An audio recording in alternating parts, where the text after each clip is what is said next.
give a little bit more history about the city of Chattanooga and how they took a product that they did not invent and they helped to make the product world famous.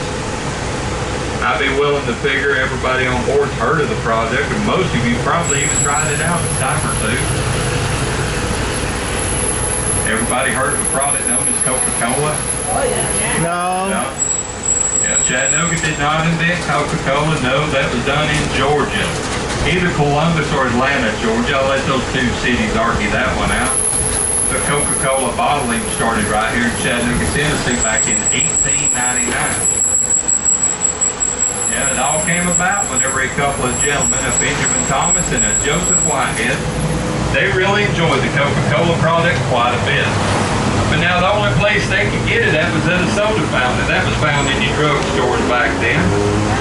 For these two gentlemen, that just would not do. They wanted to have a Coca-Cola and smile anytime they felt like it. So they ventured down to Atlanta to see a Mr. Candler, the president of Coca-Cola, to get his permission to bottle the product.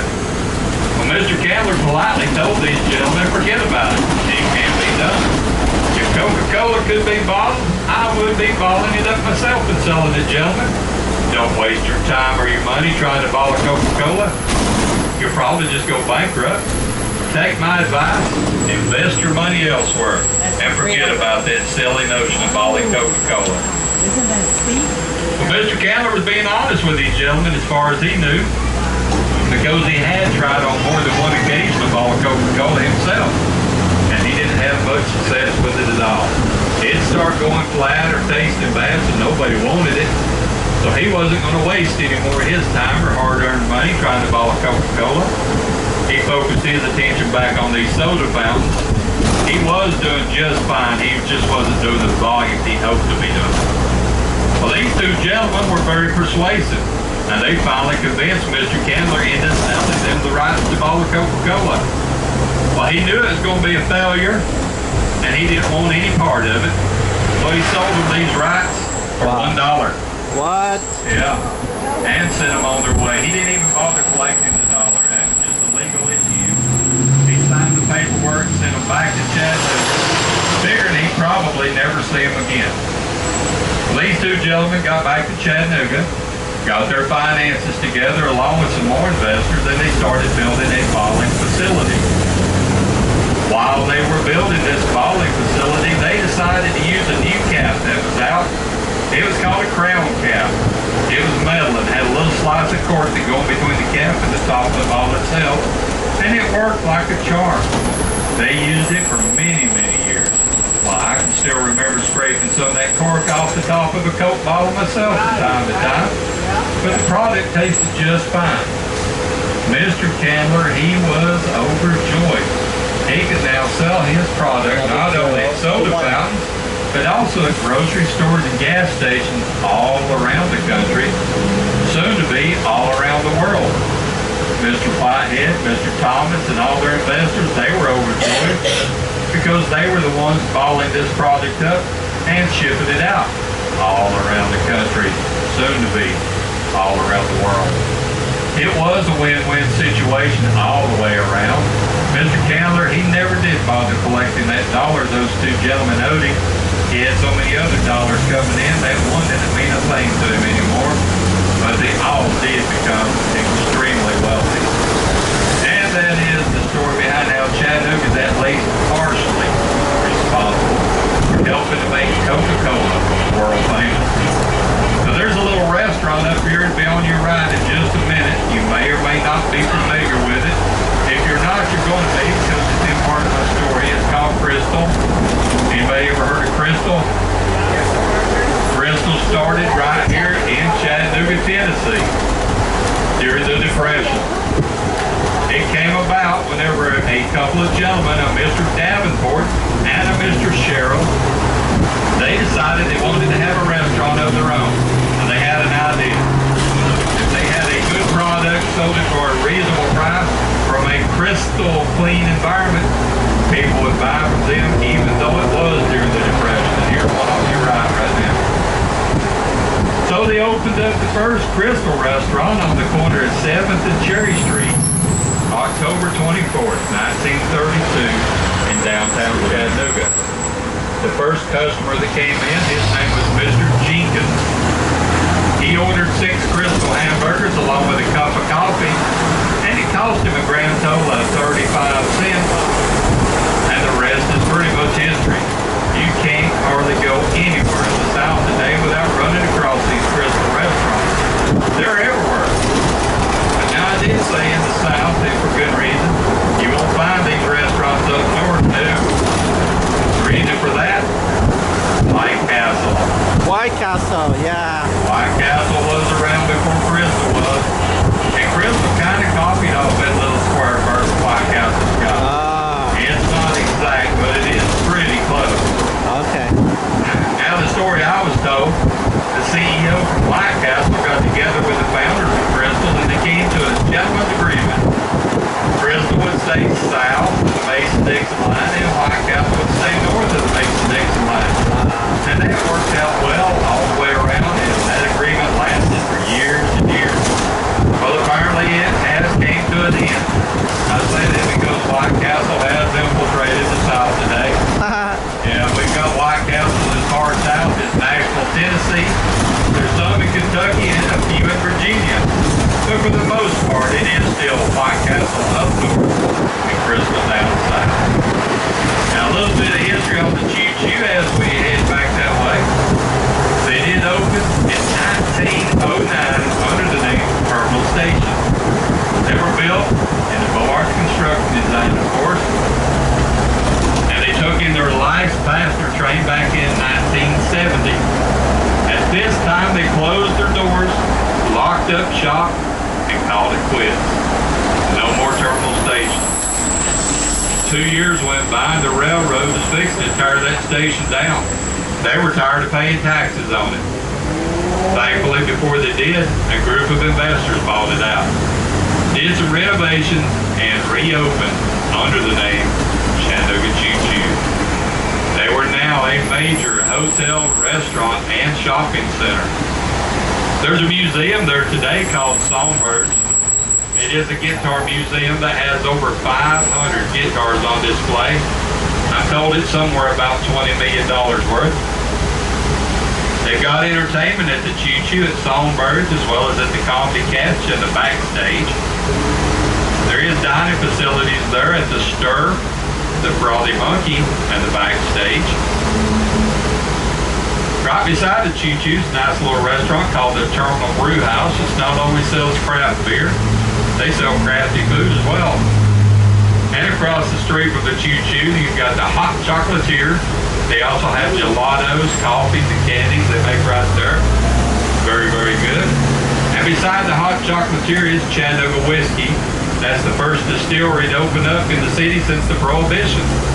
They have tours of that facility as well as taste testing.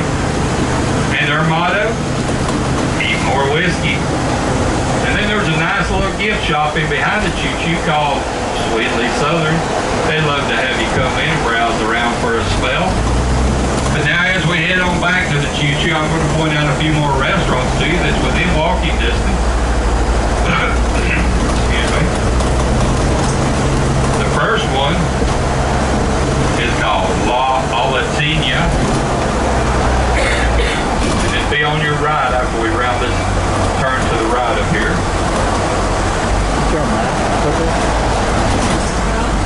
La Olatina is a very authentic Mexican restaurant.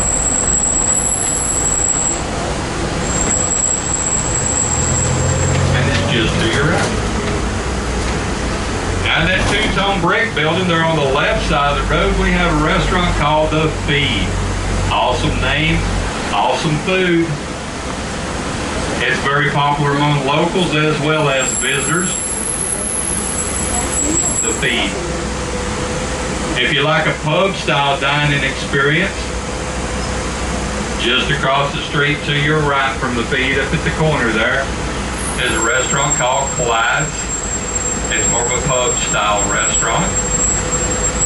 And then just past Clyde's, for coffee lovers, you've got the Mean Mug Coffee House.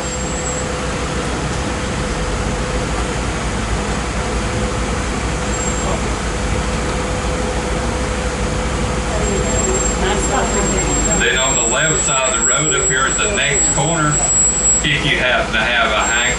some jambalaya, crawfish pie, filet gumbo. You don't have to go to New Orleans. You can stop by Blue Orleans. Blue Orleans is up at the next light on the corner there on your left. They relocated here from New Orleans after Hurricane Katrina devastated that city a few years back.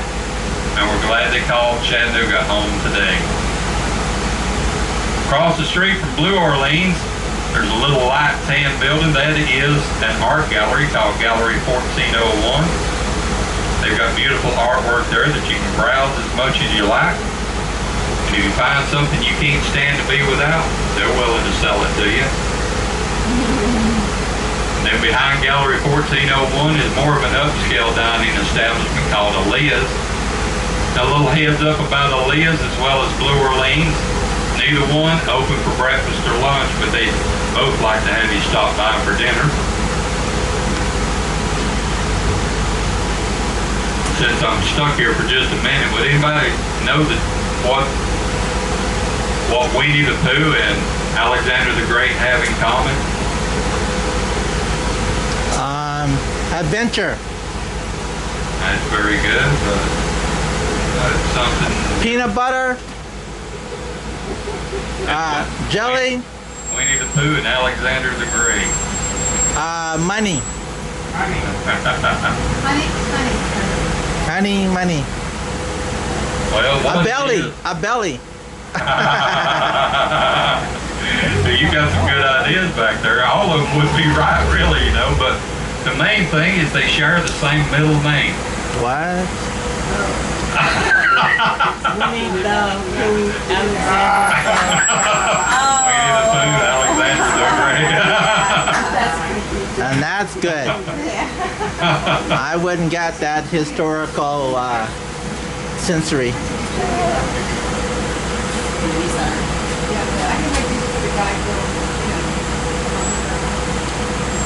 So they could be cousins? It could be, yeah.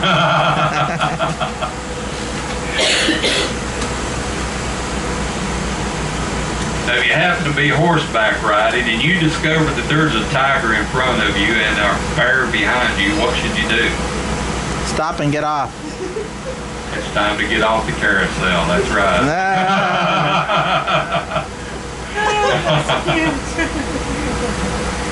I'm pretty good. Okay, now Even though I'm held up, I'm getting some smiles anyway. So Yeah. all right. yeah, keep going. Add more. Oh, man. Anybody else got one? Go ahead. Give us your best shot. Here we go. What about the Wild Wild West? Wild Wild West? Yeah, out here. Well, it's that way as well. I believe they've got us a spot open now. Now, anybody that's interested in checking out the polka dot wall, it's just at this next intersection. If you look over to the left, I actually had somebody ask me one day where the polka dot wall was. I said, I have no earthly idea what you're talking about. And so I checked up and I found out where it was, and it's there on your left right there.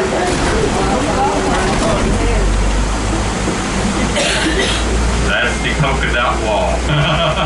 Who created that one? I have no idea. But I did have somebody ask me about it, so I told them I'd find out where it was. And I found it for them.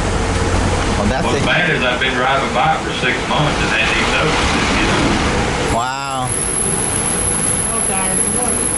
Little boys. Book. Jambalaya. Poor boy. Yeah. Gumbo, baby. Gumbo.